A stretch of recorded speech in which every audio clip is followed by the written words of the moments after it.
gracias y por darnos la oportunidad de aportar nuestro granito de arena en nuestra visión del sector. Bueno, ya lo habéis dicho, una de mi cara de presentaciones, esta guía para implementar y gestionar proyectos BIM, que para nosotros es la forma de sintetizar el trabajo, ¿no? Sí que me gustaría, al hilo un poco de lo que decía Leonardo, de los esfuerzos de trabajos de recopilar información, pues nosotros también tenemos en nuestros blogs y redes muchísima información para ayudar a la gente del sector a encontrar trucos o, por ejemplo, un calendario de eventos o un listado de estándares y de normativa, de formación, de libros, de podcasts, etcétera. Y eso lo podréis encontrar en el blog de Diario BIM Manager. Y un trabajo muy similar al que también comentabais, pues desde Building Smart hicimos una síntesis de una biblioteca de estándares y normativa BIM a nivel mundial que podréis localizar en un dashboard de Power BI que bueno, pues igualmente pues os puede ayudar a recopilar ese acceso a la información de forma sencilla, ¿no? Igualmente podéis encontrar artículos muy interesantes en Big Channel, donde escribimos noticias del sector, y nos podéis escuchar en el podcast Share Coordinate, donde os traemos también la actualidad, ¿no? Bien, ¿cuál es mi visión de la evolución del BIM en el sector, ¿no? Yo, antes de empezar a hablar de tendencias disruptivas, ¿no? Si miro a la izquierda, perdón, de que tengo el cronómetro, que quiero cumplir bien con los tiempos. Y antes de empezar con esa parte, sí quería dar otra visión complementaria de unos aspectos que yo creo que son relevantes, ¿no? Lo primero de todo, el año pasado yo estaba aquí en Hablemos BIM Venezuela, en el Congreso, intentando también hacer un resumen de cómo está el estado del arte BIM en España. Bueno, pues este año 2021 también hemos hecho una actualización de este contenido, y lo tenéis disponible, pues igual, en el blog de Diario BIM Manager, o si lo queréis escuchar en el podcast Share Coordinate. Hicimos un trabajo bastante profundo, y en el artículo pues ahí lo tenéis, ¿no?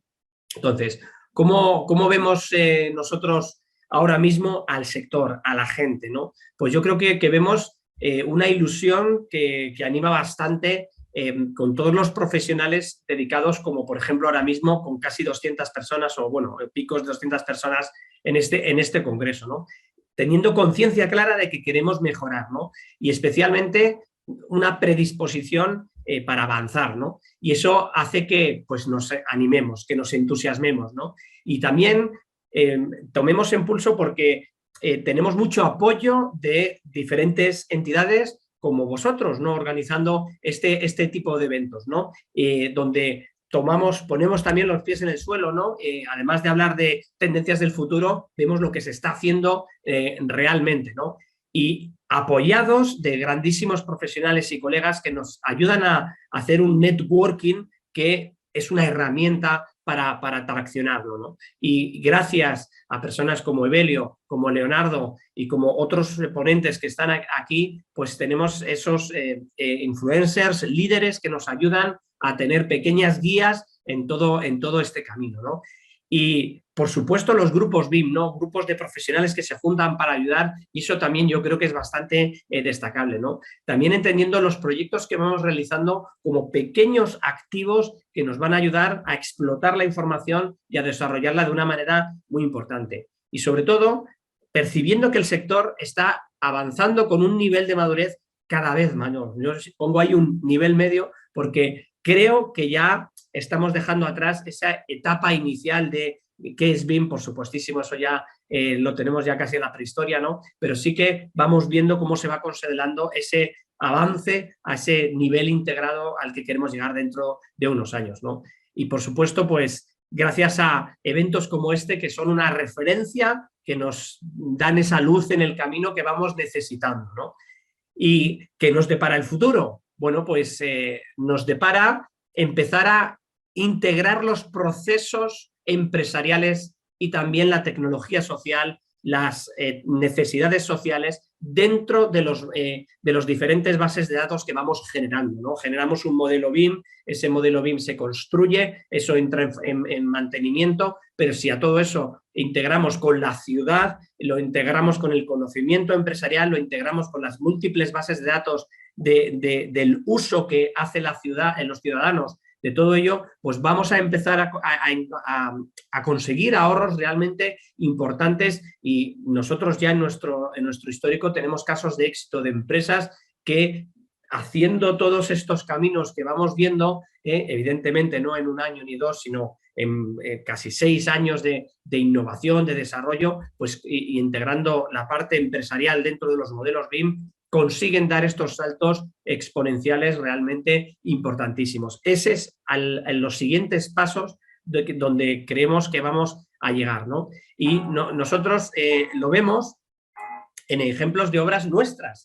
Ahora lo que vamos a montar es un resumen de lo que creemos que va a pasar en el sector en los próximos años. Por ejemplo, ¿no? Si tú interactúas con una cadena hotelera, ¿no? Puedes analizar todo el flujo de trabajo que tienen desde la puesta en marcha de la idea de negocio hasta que realmente se pone en explotación, y siempre en todos los casos, ¿por dónde empieza? Por el territorio. Necesitamos empezar a captar de una manera más rápida la información del territorio para poder ubicar nuestras infraestructuras y tener análisis a mayores de las inversiones que estamos realizando. Una vez que ya empezamos con la fase de diseño, ¿no? Esto aquí, por decirlo de alguna manera, no aporta grandes novedades, pero lo que sí que es cierto es que podemos empezarle a sumar a esa fase de diseño otras capas tecnológicas que nos ayuden a tener un mayor control del proceso que estamos desarrollando, ¿no? Y evidentemente una de ellas es los procesos de escaneados continuos, los procesos de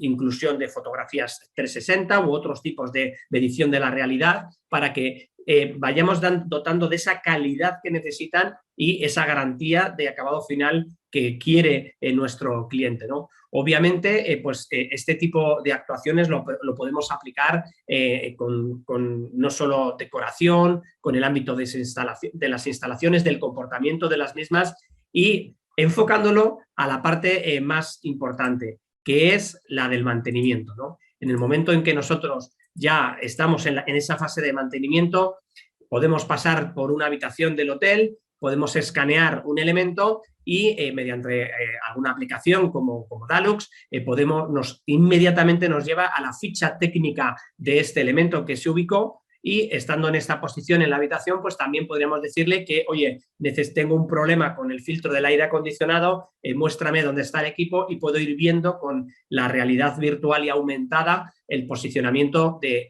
estos elementos, ¿no?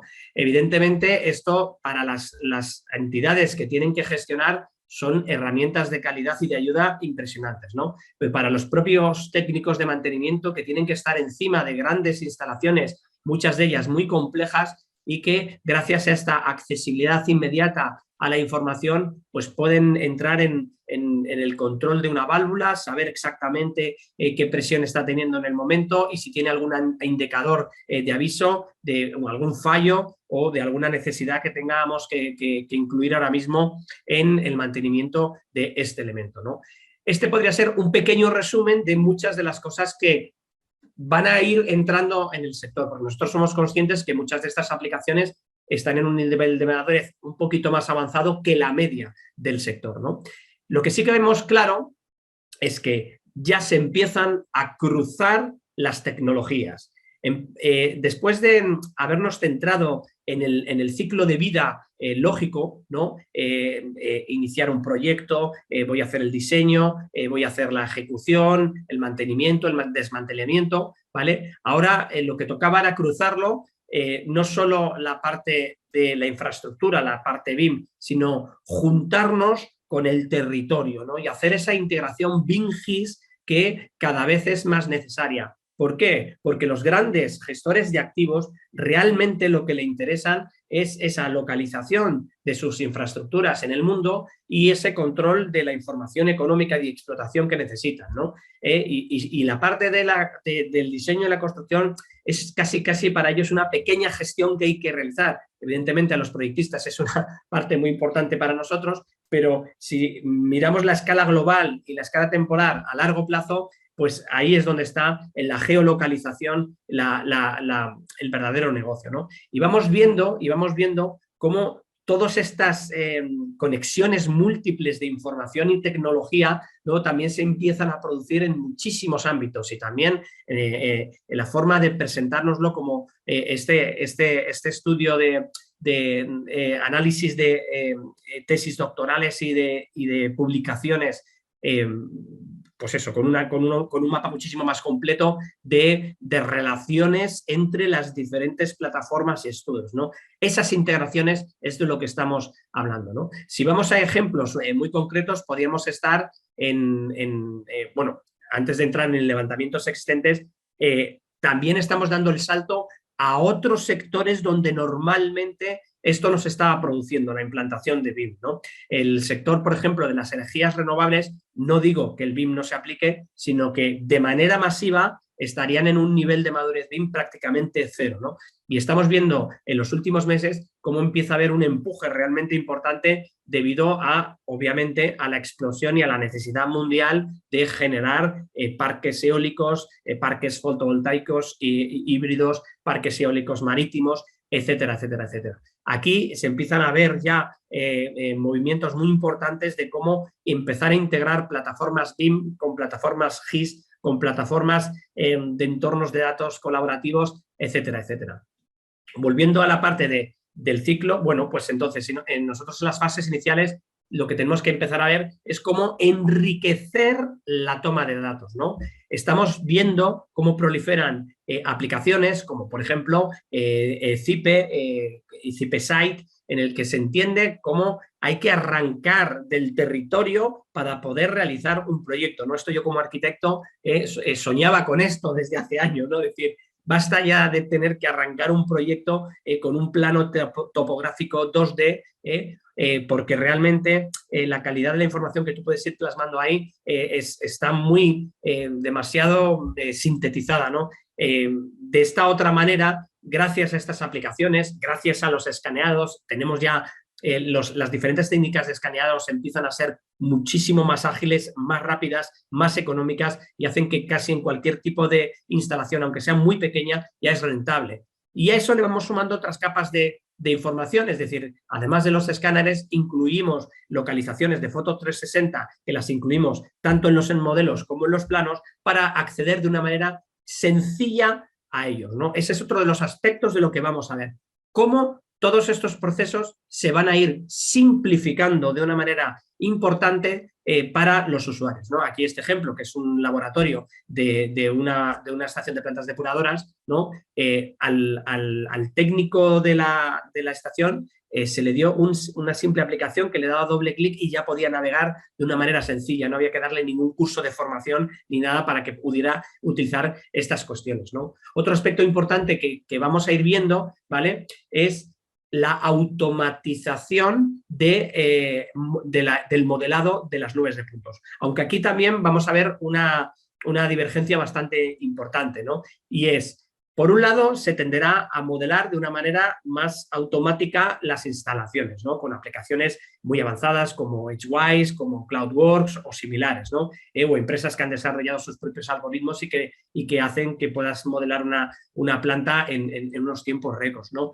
Lo que pasa es que también ya se ve la tendencia clarísima que ¿por qué voy a modelar si la calidad de mi nube de puntos es extraordinaria? Es más, mi penalización era, yo no puedo gestionar las nubes de puntos porque son centenares de gigas, casi teras de nubes de puntos que me cuesta una barbaridad gestionarlas. Ya, pero es que las empresas de escaneados de nubes de puntos ya te dejan espacios en la nube para que no tengas que estar tú moviendo esas nubes. Por lo tanto, te facilitan esa cuestión.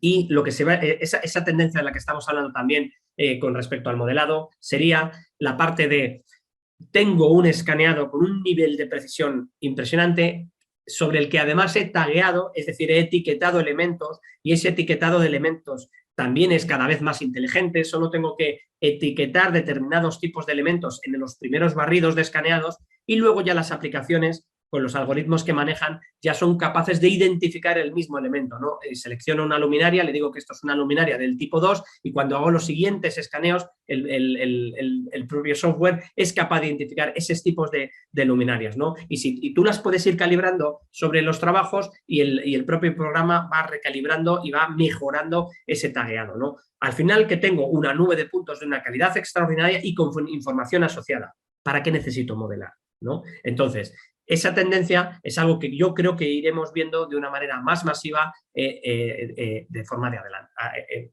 en los próximos tiempos, ¿no? Otro aspecto importante es, yo tengo ya el terreno y ahora quiero generar el diseño. ¿Cómo están siendo todos estos diseños, ¿no?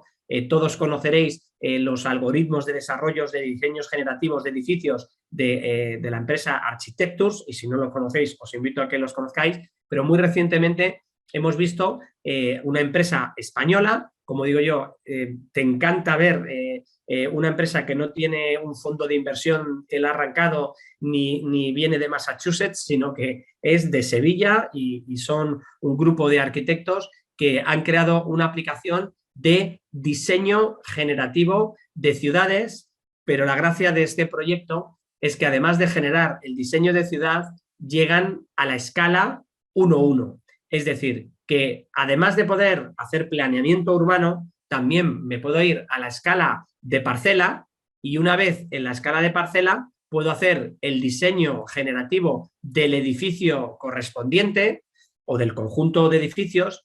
Una vez tengo los edificios, pues le puedo empezar a definir las tipologías del edificio. En este caso estamos hablando de tipologías residenciales.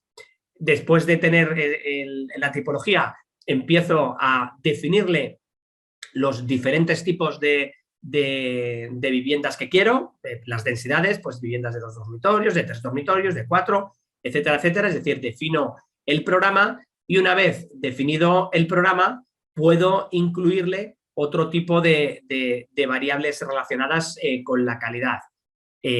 Además, el prototipo de edificios también está pensado para ser ensamblado, es decir, que el diseño está desde el punto de vista de Design for Manufacturing, ya pensando en la modulación y ensamblaje y construcción de todo este edificio.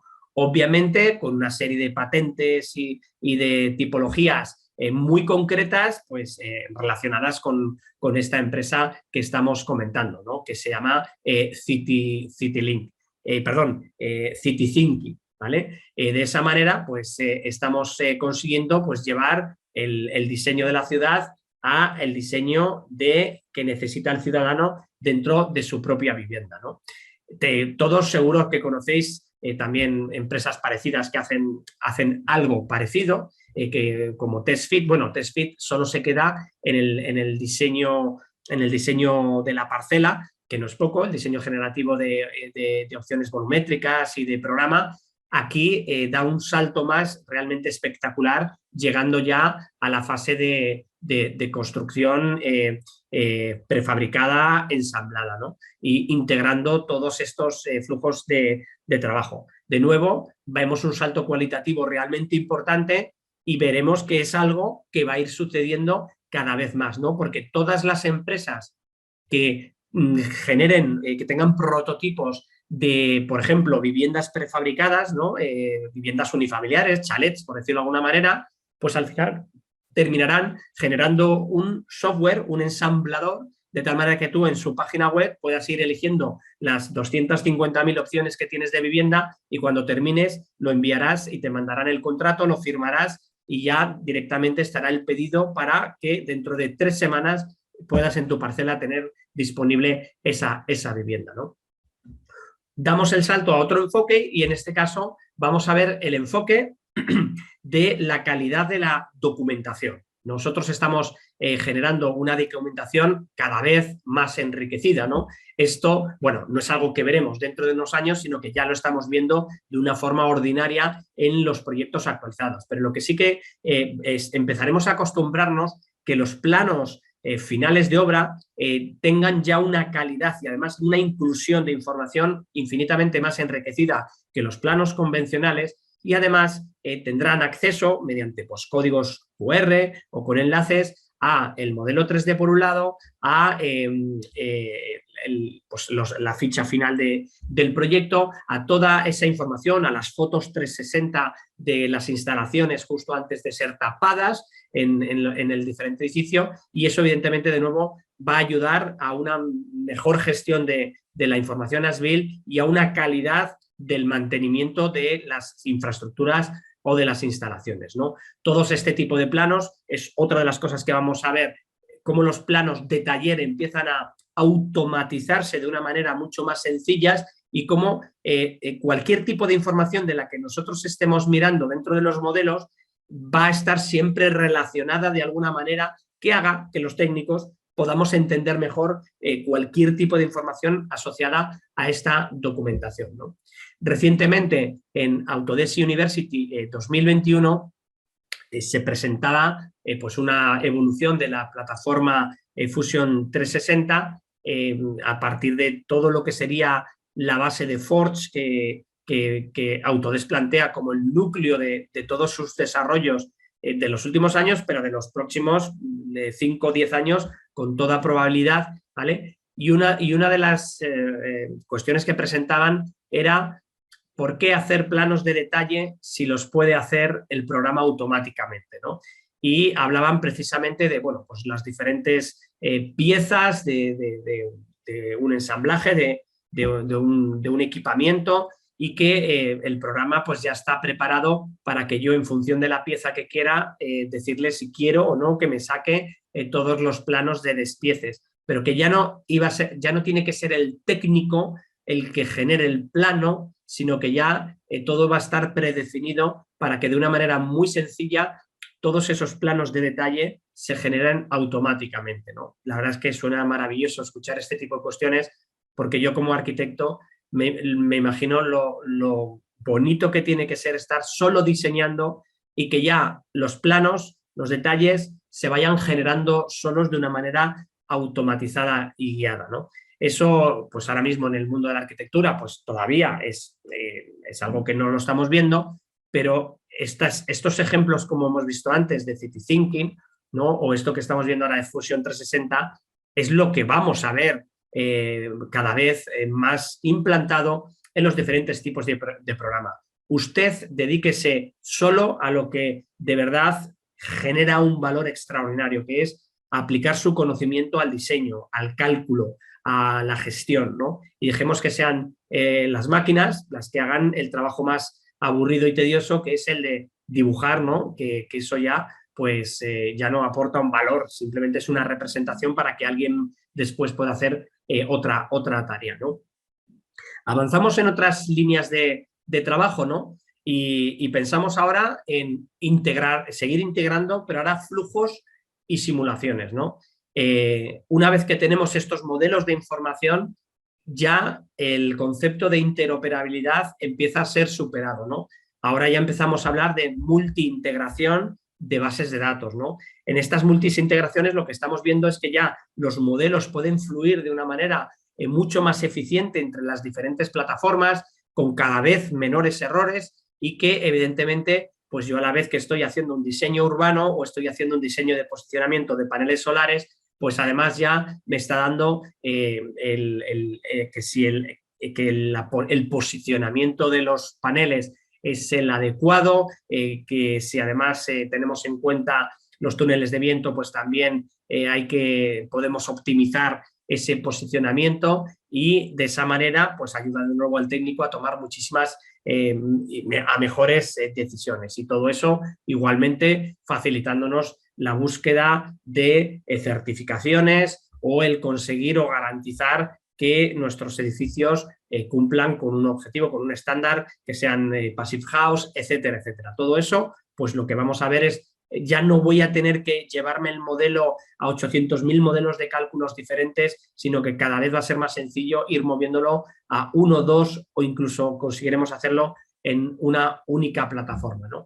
De la misma manera, lo podemos ver con ejemplos de los análisis de CFDs, ¿no? de control de dinámico de fluidos, que cada vez son más importantes en los entornos en el que estamos trabajando, ¿no? En el que nosotros podemos ver el análisis de disipación de calor de un centro de servidores o de una sala de máquinas, o la posible propagación de un incendio, de una salida de humos o de un posible contagio de virus en un entorno determinado. Continuamos avanzando con otros entornos y ahora podríamos ver cómo los proyectos o las obras ya se revisan o se van a revisar de una manera diferente, ¿no? Estos podríamos llamarlo la autorrevisión, es decir, según tú estás diseñando, ya automáticamente los algoritmos te van detectando que tú vas teniendo problemas, ¿no? De esa manera tú puedes ir corrigiendo en tiempo real, ¿no? Yo digo que este tipo de cuestiones va a llegar un momento en el que antes de lanzar el tubo, el propio software te irá avisando: cuidado, por aquí no lo lances, que vas a tener más conflictos que si lo lanzas por esta otra dirección, ¿no? Eso también se complementa con los softwares de traqueado, que cada vez igualmente van a ser más inteligentes y nos van a dar muchísimas más ayudas en la localización de todos estos conflictos, la gestión, la comparación con versiones anteriores y demás, ¿no? Otra evolución que veremos de una manera esta misma semana. Estábamos en una reunión, bueno, en un colegio oficial de ingenieros, y me preguntaban: oye, David, pero entonces en un software de estos de modelado, yo en cualquier momento dado le puedo dar un botón y volver a 5 versiones anteriores del botón, o sea, perdón, del proyecto.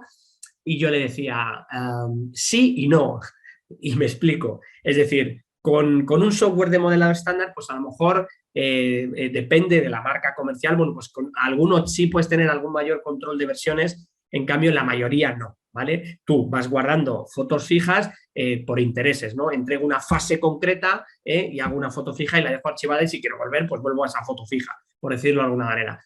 Pero en cambio, sí que empezamos a ver en plataformas como, por ejemplo, en Autodesk Construction Cloud, en la parte de BIM Collaboration Pro, cómo sí puedes hacer eso. Es decir, oye, quiero ir a 5 versiones anteriores. Es más, quiero ir hace 5 versiones, pero solo del modelado de las instalaciones, porque el modelado de la arquitectura no ha cambiado, ¿no?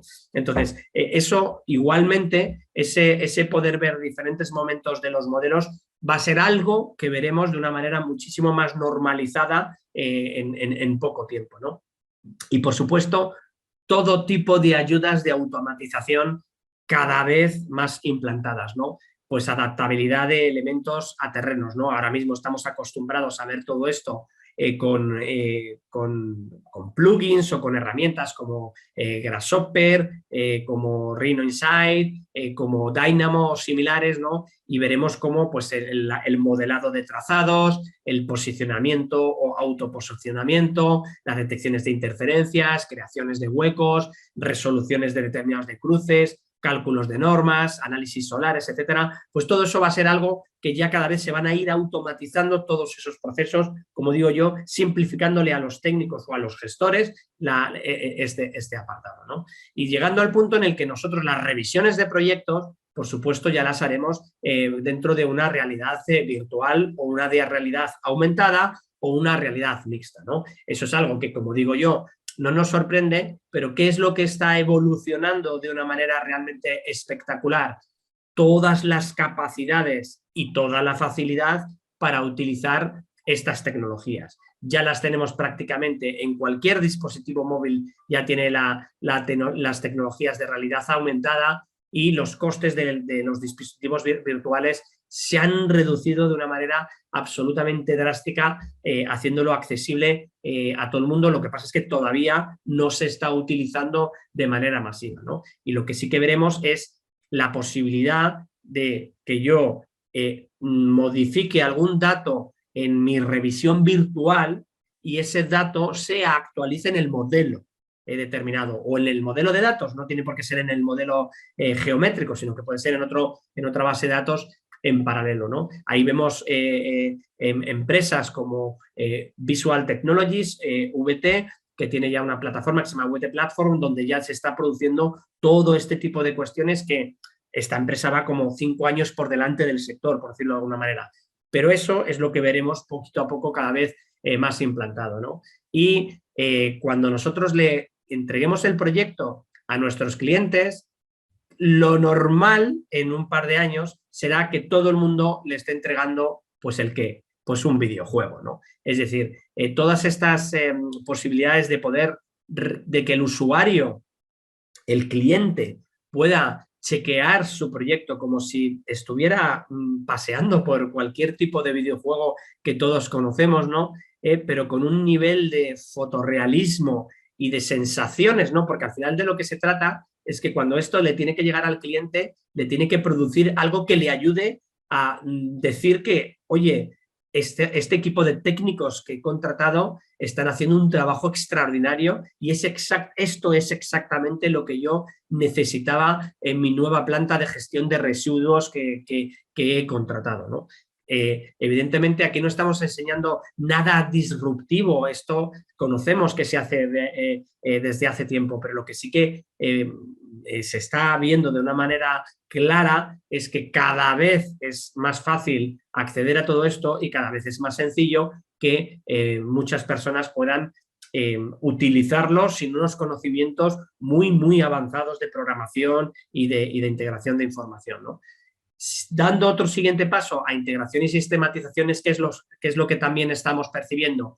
Que cada vez las bibliotecas online son más potentes, están mejor desarrolladas, cuentan con plantillas de contenidos mucho más finas, aplicando estándares como el estándar ECOP, ¿no? Estándar de construcción de objetos BIM, o como el estándar GDO BIM, guía de desarrollo de objetos BIM, o similares, y por lo tanto eso hace que todas estas bibliotecas sean muchísimo más eficientes, ¿no? Y por supuesto que las podemos hacer interactivas y online, ¿no? Como esta solución de BIM & Co, BIM on Fly, que hace que todos los proyectistas puedan estar accediendo en tiempo real a esa biblioteca de contenidos, que además es escalable, automatizable, traducible, polivalente, que puedo extraer una información parcial y decirle que me la actualice en el modelo en un momento determinado, que me busque obsolescencias, que me busque elementos actualizables o catálogos que se han actualizado. Es decir, pues una biblioteca inteligente que te ayude a que la calidad de tu proyecto sea mucho más sencilla, huyendo, ¿no?, de esa automatización, ¿no? La creación de silos de información, ¿no? Esas bibliotecas de empresas que están en un servidor que son magníficas, pero que tienen una necesidad de gestión brutal, ¿no? En cambio, si las hago online y puedo hacerlas más potentes y encima puedo interactuar con las bibliotecas de los proveedores, pues estoy haciendo una herramienta realmente extraordinaria, ¿no? Y herramientas de automatización, en este caso, de levantamiento del estado de la obra. Es decir, yo genero un modelo virtual y tengo un modelo físico y necesito cruzarlos, ¿no? Entonces, los procesos normales de escaneo, voy a la oficina, depuro el escaneado y comparo con la realidad, ¿vale? Pues son procesos que llevan 48 horas, etcétera, y hay empresas como Check2Build que lo que han hecho ha sido generar sus propios algoritmos y escaneados más dinámicos a través de drones, de tal manera que consiguen tener estos procesos en menos de 2 horas, ¿no? Con lo cual, pues va a ser tremendamente normal estar en una obra dentro de un par de años y que los drones estén sobrevolando la obra como una persona más, como un operario más que está realizando una tarea. ¿Y qué está haciendo? Pues estará escaneando, estará tomando temperaturas, estará tomando humedad del aire para ayudar a temas del fraguado de los hormigonados, estará haciendo, midiendo, etcétera, etcétera, ¿no? Y estará ahorrando una cantidad de tiempo extraordinaria para los técnicos de la obra. Vamos ya a la parte final y empezamos a decir, vale, ¿cuáles serían los máximos exponentes de todas estas automatizaciones y gestiones en los próximos años? Pues los sistemas de gestión integral, ¿no?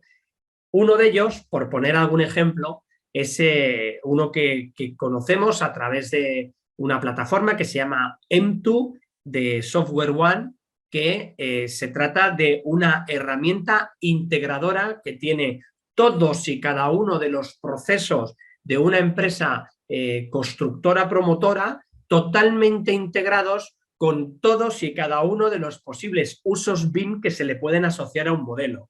Gestión de información geométrica, gestión de documentación, gestión de planificación, gestión de costes, gestión del ciclo de vida, gestión de análisis energético, gestión para la entrega y puesta en marcha del mantenimiento y posibilidad de integrarle otros tipos de información como temas de sensórica, etcétera, etcétera. ¿Vale? Bueno, evidentemente este tipo de softwares pues no son softwares al alcance de cualquier tipo de empresa, sino que estamos hablando de empresas multinacionales con centenares de trabajadores y una gestión de proyectos importantes, ¿vale? Pero no deja de ser el ejemplo de hacia dónde tenderá el sector, porque al final tienes esta solución M2 y dentro de unos años saldrá M2 Lite o como diría Evelio, M2 Open Source, que será una competencia desarrollada por la comunidad y que hará que sea más accesible y demás, pero porque al final alguien marca una tendencia tecnológica innovadora y si esto funciona, el sector evidentemente tirará. Bueno, cuando digo que esto funciona, es obvio porque detrás de esta empresa está Microsoft. Bueno, perdón, entre otros, entre diferentes agentes, pero la tecnología que subyace en la nube del cloud es Microsoft Azure, ¿no? Toda esta plataforma funciona con ese soporte, ¿no? Por tanto, es algo, esa integración, ese nivel 3 que habla el Reino Unido de tener todo integrado en la nube accesible, pues M2 es un ejemplo de que esto se va a conseguir y empezará a llegar a todo el sector, ¿no? Pero que no hace falta ser una multinacional para poder realizar todo esto.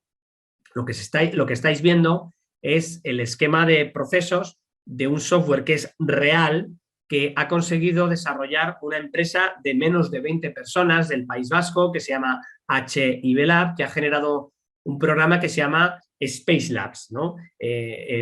Manejando el concepto de Space Lifecycle Management, la gestión integral de espacios, desde el diseño hasta el mantenimiento, pasando por todos y cada uno de los procesos de la empresa, procesos estratégicos, procesos de soporte, procesos de apoyo y cruzando diferentes tipos de tecnologías, no solo los modelos BIM, sino también el concepto de Design for Manufacturing, de PLM, de Product Information Model, de Content Management Systems, etcétera, etcétera. Es decir, tratando de buscar la máxima potencialidad de cada una de los sistemas y bases de datos que pueden haber dentro de la empresa y moviendo los datos de unos a otros y centralizándolo en la plataforma Space Lab, ha conseguido en un proceso de 6 años conseguir un incremento de productividad en la empresa del 300%, ¿vale? Lo repito por si alguien no lo ha oído, del 300%, y multiplicar su facturación en solo 3 años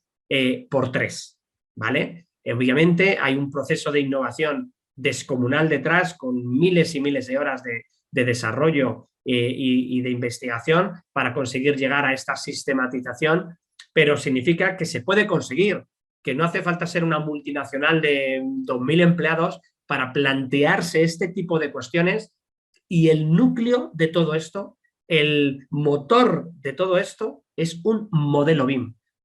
A partir del modelo BIM se ha desencadenado todo el control del desarrollo de los procesos de la empresa. En este caso, pues lo hicieron a través de Autodesk Revit, pero luego fueron cruzándolo con todos y cada una de las diferentes tecnologías que existían para conseguir este software de Space Lifecycle Management, ¿no? Y como digo yo, podemos hablar de laboratorios en términos numéricos o podemos hablar de lo maravilloso que es Space Lab, pero lo más bonito es ver qué productos subyacen detrás de ese esquema de trabajo, ¿vale? Y son pues el diseño de laboratorios de una manera realmente extraordinaria, teniendo en cuenta que los laboratorios es uno de los entornos de diseños más complejos que existen a nivel mundial, por la cantidad de normativas que tienen que cumplir en muchas facetas, ¿vale? Y por lo tanto, ¿cuál sería el último paso de todos? Pues llegar al gemelo digital, ¿no? Aunque también hay mucha gente que dice que ya el 10D, ¿no? La 10ª dimensión, ¿no? Bueno, eso yo siempre digo que es anecdótico porque nos inventaremos la 12ª y la 13ª dimensión en breve, ¿no?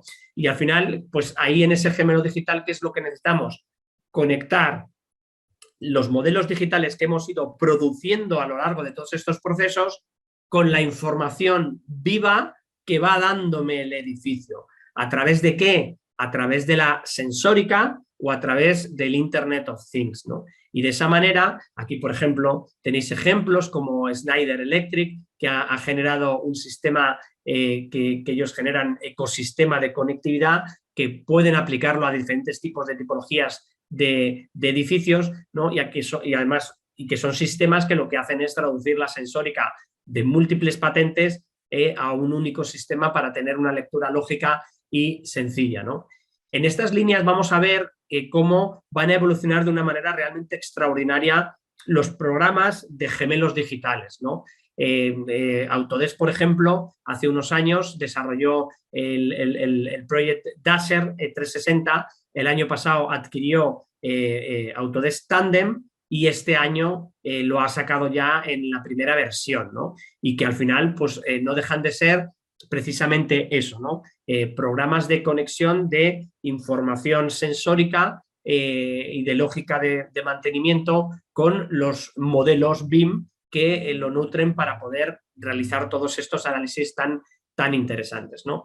Y a mí me gusta terminar, aunque ya sea una imagen que he utilizado en otras ocasiones, con el gran gemelo digital que tenemos en el País Vasco, que está Mudio, que se llama el Cubic 4.0. Lo saco porque es que además recientemente en el Congreso Rebuild ha tenido un premio de innovación. Bueno, yo creo que es el enésimo premio, pero lo más interesante de este proyecto, primero, no es un proyecto estático, sino que es un proyecto que va avanzando y evolucionando y sigue mejorando en la conectividad del modelo digital con el modelo analítico, el modelo de conectividad, pero digamos, la gracia, la novedad que traigo hoy, que no es solo esto, es que ya se conoce que el gobierno vasco, dentro de su nuevo plan de innovación, Plan Cero Plus, que tiene como objetivo que todos los edificios sean sostenibles, todos los edificios de vivienda pública sean sostenibles